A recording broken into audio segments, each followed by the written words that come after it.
Afət adında şəxs həkim, Afət xəstəxana, Səidə həkim. Mənim yoldaşımı öldürdülər, 5 dəqiqə müddətinə qaldırdılar, xorrəmə operasiya yerinə qaldırdılar. Orada öldürdülər yoldaşımı, məni bırakmırlar. Töküblər polisi mənim yoldaşımın meydin üstünə də qoymurlar. Bu Azərbaycan nətər, Azərbaycanda nətər yaşayırıq biz? Hansı dövlətdə yaşayırıq, ay cənab prezident İlham Əliyev? Hansı dövlətdə yaşayırıq biz? Hansı dövlətdə?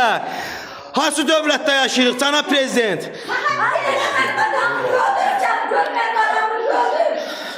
Cənab prezident, mən özüm Kəlbəcər qaçqını, Cəbrayılov Füzuli Poladoğlu.